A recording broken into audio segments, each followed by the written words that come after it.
Hello, students of Johnson University's Foundations in Theology class. This is your professor, Dr. David Russell Mosley. Today I wanted to make a video talking about the Lord's Supper. So I've finished grading all of your papers, and for the most part, they were really good. You really seemed to get some of the differences between the different views, and I'll say this up front, I was very surprised to see so many of you going with Calvin on this.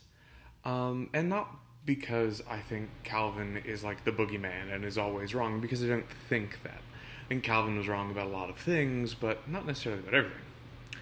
Not saying he's right about this either, just saying I'm surprised, because traditionally the Restoration movement has held to a Zwinglian understanding of the Lord's Supper.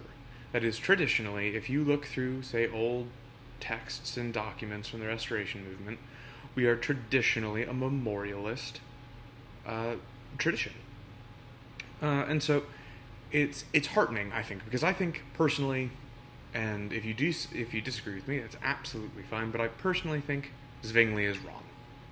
I'm not going to tell you what I do think is right, but I will tell you I think Zwingli is wrong.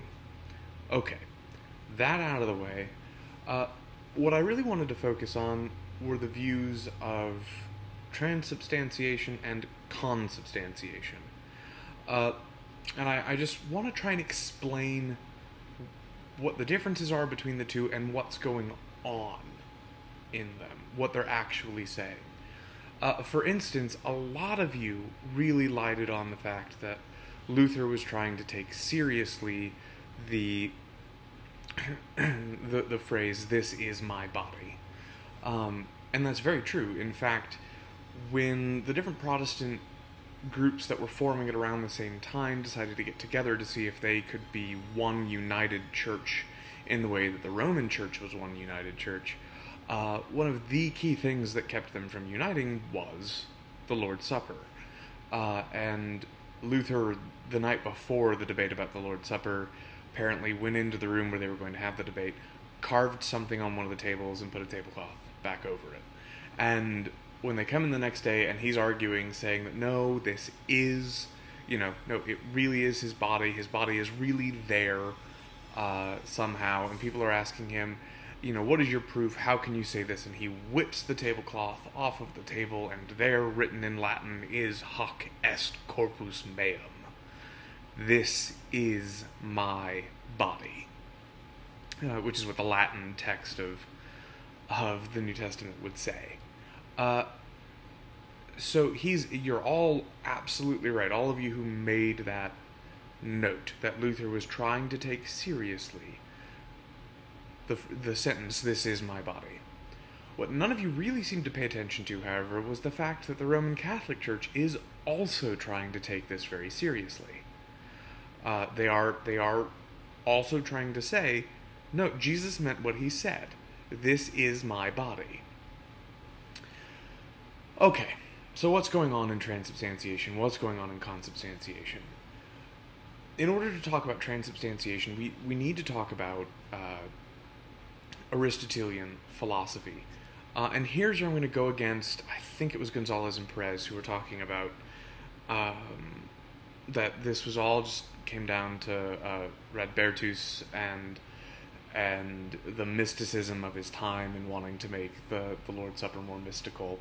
I don't buy that, personally. I think if you go back and read even Irenaeus or Ignatius of Antioch on the Lord's Supper, you'll see them talking about it in very, not transubstantiation, they're not there yet, but it's clear that they think something out of the ordinary is going on in the Lord's Supper. Okay? But as we get into the Middle Ages, Westerners, so people who don't live in the East, so the East is broadly defined as places like what we now call the Middle East, so, Palestine, Turkey, even parts of Greece, and so on. That's the East. West then is everything well west of that, so what we now call Europe, Italy, and so on. So for a long time, Westerners kind of didn't have consistent access to the works of Aristotle. Aristotle was an ancient philosopher.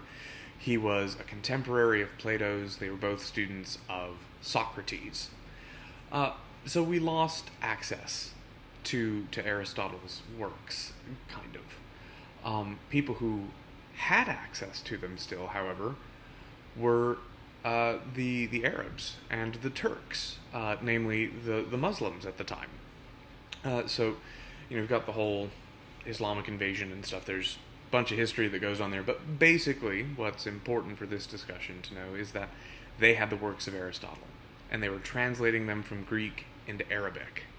And then occasionally they were translating them from Arabic into Latin. And so then Westerners started getting access to the text in Latin, then they started getting translations from the Greek into Latin, and then they started getting the Greek itself. So Aristotle is kind of in the air again, from about the 10th century onward.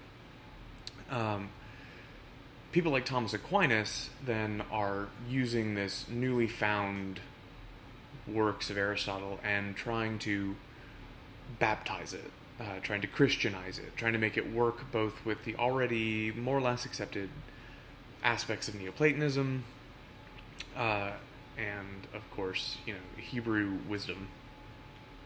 Pardon me. So Aristotle's back in the air again. So when we start talking about transubstantiation, what are we talking about here? Well, we're talking about the crossing, the changing of a substance. So for Aristotle, things could be broken down into kind of two parts. And sometimes call them form and matter, although that's a little different, but it's very similar. The other is substance and accidents. Okay? So a substance is what something is at its core.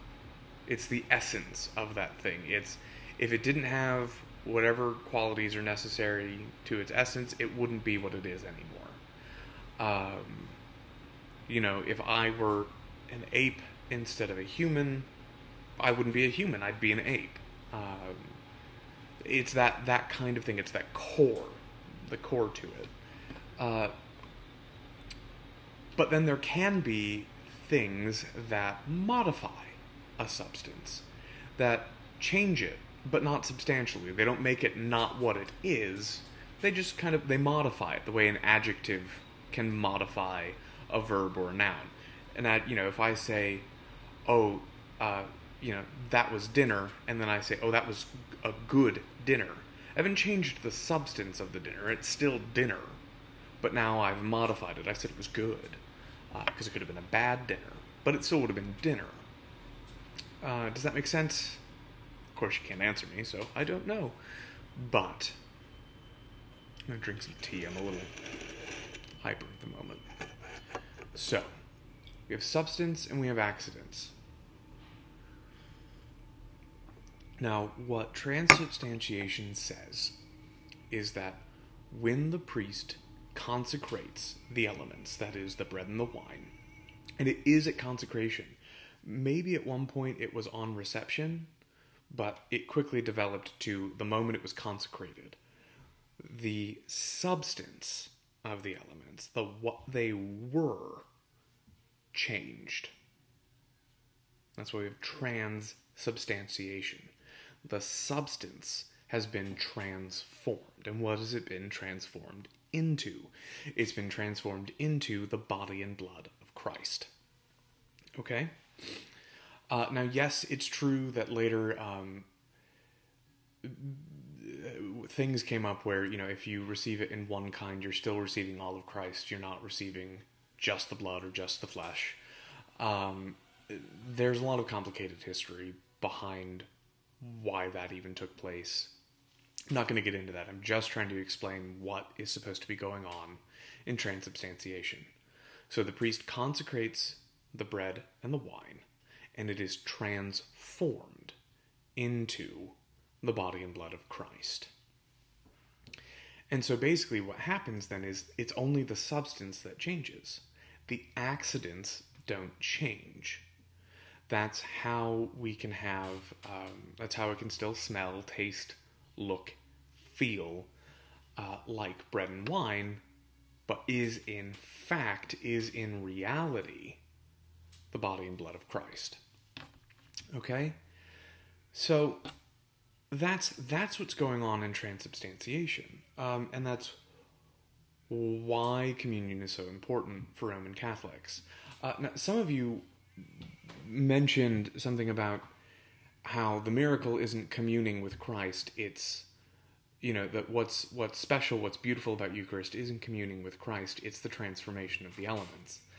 And that's true to an extent, but we have to remember that it's the transformation of those elements into the body and blood of Christ. So it is still about communing with Christ. It's about communing with Christ through his body and blood in the bread and wine. Okay? So Luther comes along, and basically the Protestant Reformation is a really kind of hairy thing to talk about. Because on the one hand, Luther had some legitimate claims. You had people walking around trying to get poor Germans, and in other places as well, but Luther's seeing this happen in Germany, poor Germans pay money to get loved ones out of purgatory, which is something I'll maybe talk about in another video.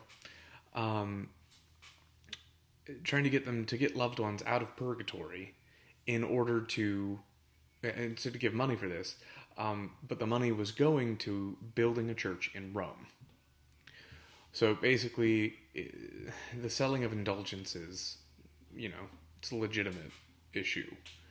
And it's ironically one that the Roman Catholic Church took care of at the Council of Trent. So Luther initially wasn't trying to break with the church. He wasn't even originally... Transubstantiation was not one of his original issues with the Roman Catholic Church. That happens after he's kicked out, after he's excommunicated. So we have to... I feel like we have to think about those things. We have to think about the fact that stuff that wasn't a problem for Luther while he was still trying to be a Roman Catholic and simply reform the church, that's why we call it the Reformation, became an issue after he was excommunicated. Okay? So that's just something to chew on, I think. So anyway, so we get now to consubstantiation. Basically, here we have... In this case, so to break the word down, we have con, which basically means with. So now, basically, Luther's argument is that when the bread and wine are consecrated, or at the very least, when communion comes up in the service, Christ is present alongside of the elements. So transubstantiation says the substance changes. Consubstantiation says essentially that there's another substance alongside of the substances of bread and wine. That the substance of Christ's body and the substance of Christ's blood are there alongside of the substances of the bread and the wine. The problem potentially with this, from say a Roman Catholic point of view, is how does that work? I mean, Roman Catholics talk about transubstantiation being miraculous, and from their perspective, it is. But it's also something that makes a certain philosophical sense. That is, that you're replacing one substance with another. That's something that's potentially possible. And is so because, as we've talked about before, God is the one who is sustaining all things at all times. So it's not a break with nature. It's just God doing something different, and therefore is natural because God is doing it with nature. It's just out of the ordinary. Luther's, however, doesn't really make sense, because how can two substances occupy the same space. And according to Aristotle, they can't. Two substances cannot occupy the same space. Not normally, anyway.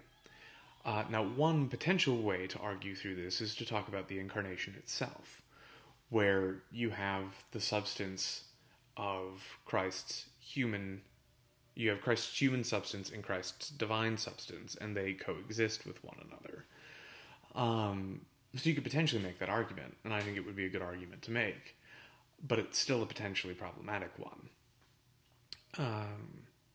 So that's what I wanted to say there. I'm not going to talk about Zwingli or Calvin's views, because I think you understood their views. I just wanted to spend a little time talking about transubstantiation and consubstantiation. I hope this has been helpful. As always, feel free to ask me questions. All right, God bless. I'll talk to you later.